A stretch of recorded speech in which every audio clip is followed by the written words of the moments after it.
Lihat di kamarnya Siska ada anak cewek memakai gaun putih itu tapi madep ke belakang ya kawan-kawan ya, ke tempat tidurnya Siska tapi di area belakang. Ibunya tetap positif itu Siska, jadi dia ibunya tuh selalu ngomong, Siska kamu tuh ngapain di sini katanya.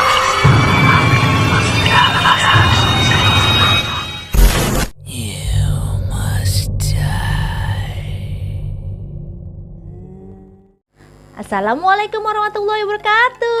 Halo kawan-kawan semua, apa kabarnya nih? Baik-baik aja dong pastinya. Sorry ya kawan-kawan ya, untuk minggu ini saya jedah lama sekali karena saya masuk rumah sakit.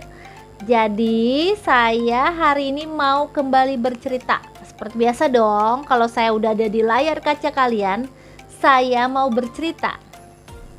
Tapi seperti biasa juga, sebelum saya bercerita, saya mau berterima kasih dulu untuk yang sudah subscribe, sudah like, sudah komen, dan sudah share. Terima kasih banyak.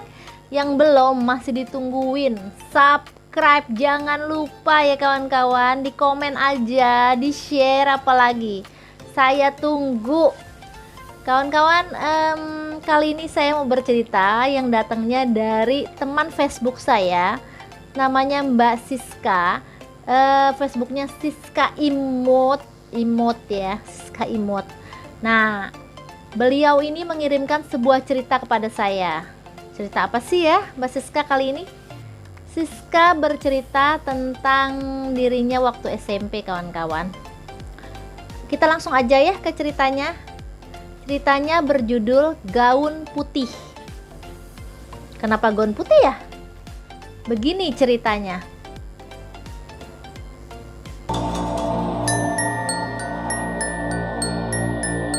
Cerita ini berawal dari Mbak Siska, seorang putri cantik. Waktu itu sekitar umur 16 tahun, SMP waktu itu deh kawan-kawan, 16 apa 14 gitu katanya. Dia udah agak lupa ya kawan-kawan karena sekarang beliau ini sudah berkeluarga. Jadi udah lama banget nih ceritanya nih kawan-kawan. Jadi waktu dia SMP ini dia itu sangat menginginkan sebuah gaun putih gitu. Mungkin kalau di anak-anak sekarang itu gaunnya disebut gaun Frozen misalnya kawan-kawan. Karena kan Frozen kan disukain banget tuh sama anak-anak. Nah, pada zaman itu ceritanya tuh ada gaun juga yang disukai sama banyak anak-anak. Saya juga nggak inget ya karena waktu itu. Nah, Mbak Siska itu menginginkan sekali gaun itu. Nah, temennya nih udah pada punya nih semuanya nih kawan-kawan di sekolah nih. Tapi dia sendiri aja yang nggak punya. Akhirnya dia tuh ngerengek ke orang tuanya untuk meminta sebuah gaun. Jadi gaunnya tuh kayak dibilang kayak gaun pengantin juga bukan ya, kayak gaun main aja cuman warnanya putih gitu loh. Dia suka banget. Akhirnya karena waktu itu orang tua dari Mbak Siska ini tidak mempunyai uang lebih untuk beli baju gaun yang baru gitu, bapaknya ini membeli sebuah gaun tapi second kawan-kawan. Gaunnya itu dia membeli gaun itu bapaknya untuk hadiah buat Mbak Siska nih pas di ulang tahunnya. Nah, Mbak Siska ya happy aja dong dapat gaun yang bagus putih, apalagi itu kesukaan dia saat itu kan, keinginannya dia. Happy banget dia itu, luar biasa. Dia pakailah gaun itu. Indah banget gaunnya kawan-kawan. Dia pun merasa nyaman gitu karena pas di badan dia semuanya, gaunnya indah banget. Gaun itu digantung lah nih sama Mbak Siska di dekat lemarinya. Dia tidur. Ceritanya dia tuh mau mengadakan pesta katanya sih, pesta ulang tahun, tapi pesta ulang tahun temennya ya, bukan dia ya. Dia mau datang gitu loh ke ulang tahun temennya ini. Ceritanya mau pakai gaun itu karena hanya dia aja yang tidak punya gaun. Jadi begitu bapaknya beliin tuh dia seneng banget gitu pakai gaun itu, nanti pasti buat, katanya buat ke ulang tahun temennya ini. Nah, digantunglah gaun itu tuh kawan-kawan di lemari. Malam hari gaunnya itu, jadi ini tempat tidurnya Mbak Siska, ini lemarinya. Jadi Mbak Siska tidur itu madepnya tuh ke gaun itu, jadi kelihatan lah gaun itu gitu loh, digantung gitu. Mbak Siska itu tidur. Nah, sayup-sayup di mimpinya Mbak Siska itu, dibilang mimpi tapi Mbak Siska tuh yakin kalau dia tuh nggak mimpi kawan-kawan. Saat itu dia mendengar suara lantunan menyanyi anak kecil, seperti contoh ya, gitu-gitu kawan-kawan, tapi nggak ada ini ya, nggak ada kata-katanya, cuma gitu-gitu aja kawan-kawan. Nah Mbak Siska itu mulai, kok ada suara gitu kan, dia tuh kayak antara mimpi tapi sadar gitu kalau sebenarnya itu memang ada suara gitu. Dia coba membuka matanya nih kawan, dia buka, ngintip-ngintip kecil gitu kan. Pas dia lihat itu, dia melihat seorang anak, ya anak itu seumur dengan Mbak Siska. Kalau dilihat tuh bodinya tuh, badannya tuh sama gitu, bentuknya seperti dia gitu, maksudnya kecil lah ya, kecil badannya gitu. Dan dia tuh berprasangka kalau anak itu adalah seumur sama dia karena sama persis gitu badannya. Mbak Siska, hah, dari dia yang melek gitu, ngeliat yang kayak gitu, dia langsung bangun dong. Hah, langsung terkaget, duduk dan melihat lagi. Dia perhatiin lagi, dia tidak melihat anak itu lagi kawan-kawan, tapi dia melihat baju yang dia gantung itu, bajunya tetap ada di gantungan itu. Mbak Siska langsung, astagfirullah, ih gue ngimpi, kata Mbak Siska waktu itu kan. Oke lah, kata Mbak Siska, dia mimpi. Dia tidur lagi kan, udah dia tidur berselang 10 menit, suara itu terdengar lagi kawan-kawan, suara lantunan lagu itu terdengar lagi.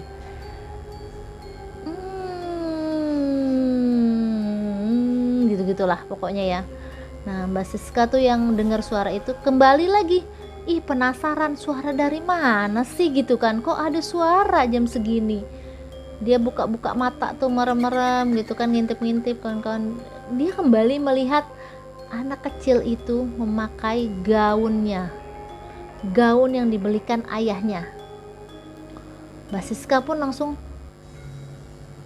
ih serem banget, siapa sih gitu ya, kok ada suara anak kecil nyanyi.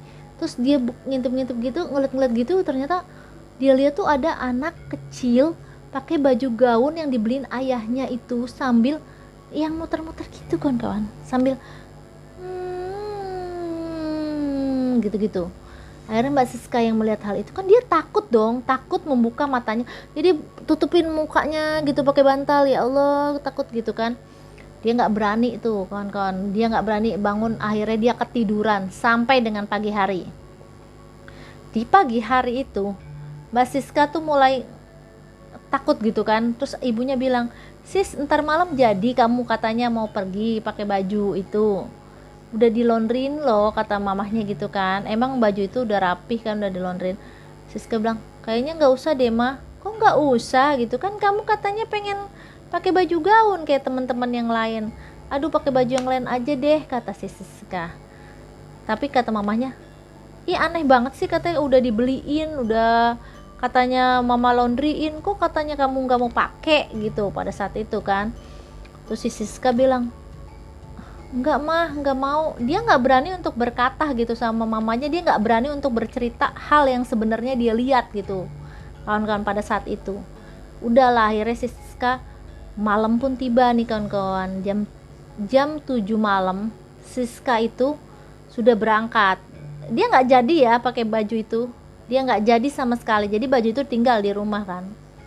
Dia berangkat, dia pamit sama orang tuanya, sama mamahnya, karena papahnya kan kerja waktu itu, bapaknya kerja shift malam kata dia. Jadi bapaknya itu kerjanya di pabrik ya kawan-kawan, jadi shift malam itu cuma ada mamahnya di rumah. Nah Siska pergilah ya ke ulang tahun temennya. Sebenarnya ulang tahun temennya itu nggak jauh dari rumahnya kawan-kawan, cuma beda berapa rumah aja. Jadi deket lah, satu komplek lah ya istilahnya ya. Nah si ibunya ini sendirian dong di rumah ya kan.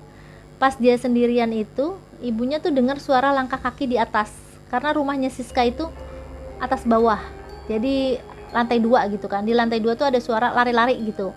Nah mamanya Siska ini menyangka anaknya ini sudah kembali ke rumah, jadi dia tuh teriak-teriak, Siska jangan lari-larian aja, gubruk-gubruk gitu kan, larikan tuh. Ibunya ini anak dibilang jangan lari-lari, disamperin lah ke atas. Itu ibunya melihat di kamarnya Siska ada anak cewek memakai gaun putih itu, tapi madep ke belakang ya kawan-kawan ya, ke tempat tidurnya Siska tapi di area belakang. Ibunya tetap positif, itu Siska. Jadi ibunya tuh selalu ngomong, Siska, kamu tuh ngapain di sini? Katanya kamu mau ulang tahun si Ita tuh, temen kamu. Dia diem aja tuh. Nah, mamanya Siska, ih nih anak diajak ngomong malah ngebelakangin orang tua, nggak sopan, kata mamahnya gitu. Udah cepetan sana gitu ke rumah si Ita, ngomong kan mamanya. Kamu itu, kata mamanya, kalau dibilangin malah madep ke sana aja sama orang tua, nggak sopan gitu, kata mamanya. Nah, pas mamanya lagi ngomong-ngomong gitu, dulu tuh handphone belum ada ya kawan-kawan ya. Handphone belum setenar sekarang. Jadi dulu adanya telepon rumah. Gak lama telepon rumahnya Siska itu bunyi. Mamahnya akhirnya turun dong ke bawah, kucuk-kucuk, ninggalin anak yang tadi di atas itu kan. Bunyi telepon, mamanya angkat, ternyata yang telepon itu adalah Mbak Siska. Mbak Siska bilang, Mah, boleh nggak aku nginep di rumah Ita? Loh, mamanya langsung bilang, loh, nih kamu kok udah nyampe rumah Ita? Lah iya Ma, tadi kan aku udah pamit sama mama dari jam 7. Habis maghrib aku sholat terus aku pergi. Wah, mamanya mulai itu kawan-kawan, mulai membayangi hal yang aneh-aneh. Karena tadinya mamanya melihat ada anak yang bodinya tuh mirip banget sama anaknya dia di atas, memakai gaun itu kan. Mamanya, enggak boleh nginep, pulang sekarang juga, kata mamahnya. Oh ya udah deh, kata Siska, tutupin telepon mamahnya. Mamanya tutup telepon, mamahnya langsung menuju ke atas. Begitu sampai di atas, itu nggak ada siapa-siapa kawan-kawan, hanya ada gaun yang tergantung itu. Gaun itu tetap tergantung di lemarinya kawan-kawan. Nggak ada anak kecil yang membelakangi, nggak ada sama sekali. Mamahnya yang melihat hal itu sadar gitu, oh ini ada yang nggak beres sama gaunnya. Akhirnya mamahnya memutuskan untuk segera membakar gaun itu kawan-kawan. Akhirnya gaunnya tuh diambil sama mamahnya, dibakar lah gaunnya tuh di depan pekarangan rumah mereka. Begitu ceritanya kawan-kawan. Karena mamahnya itu merasa ada yang gak beres gitu, ada yang janggal dengan hal ini karena dia ngelihat hal itu. Mamahnya termasuk berani ya kawan-kawan melakukan hal itu ya. Nah, setelah kejadian itu, alhamdulillah sudah tidak ada lagi hal-hal yang aneh-aneh, janggal-janggal. Jadi hanya itu aja, dan mamahnya memutuskan untuk membakar gaun itu. Gitu, seingat Mbak Siska, sudah tidak ada lagi hal-hal janggal yang terjadi di rumahnya gitu. Itu loh kawan-kawan ceritanya. Jadi pesannya kali ini, kalau kita beli baju ya kita hati-hati juga ya kawan-kawan ya. Serem juga ya kalau kayak gini ya. Ini kejadiannya udah lama banget Mbak Siska waktu SMP. Sekarang orangnya sudah berkeluarga dan mamanya beliau juga sudah meninggal kawan-kawan. Begitu ceritanya, udah sangat lama. Jadi terima kasih banyak ya kawan-kawan ya sudah mau menonton, sudah mau like, subscribe, komen, share. Terima kasih banyak. Yang belum masih ditunggu subscribe-nya ya. Oke, itu aja ya cerita dari saya kali ini. Assalamualaikum warahmatullahi wabarakatuh. Dadah.